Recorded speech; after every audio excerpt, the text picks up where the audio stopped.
Yesu ni wowe, wewe miye kwitanda kubw'urukundo n'imbabazi zisinga.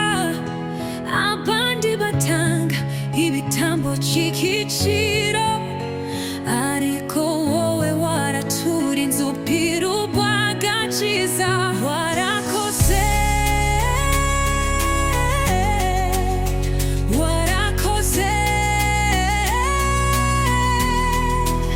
kumw'amaraso yawe wanyeretse inzira igorogota, nta kiguzi dufite.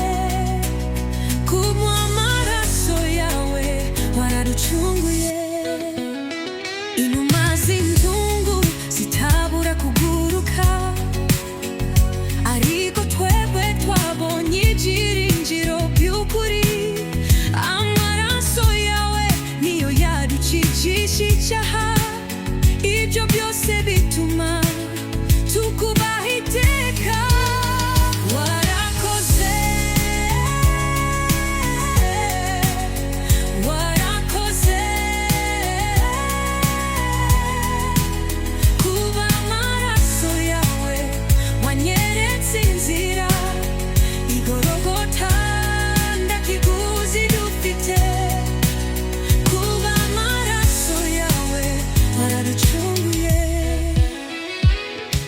Nzahora ngushima mu gihe cyose, kubw'urukundo rwawe rudashira. Ntacyo mfite cyo gutanga ngo nsimbuze kubw'igikorwa cy'urukundo tweretse. Warakoze, warakoze kuba amaraso yawe wanyeretse inzira igorogota, nta kiguzi dufite. Kuba amaraso yawe waraducunguye.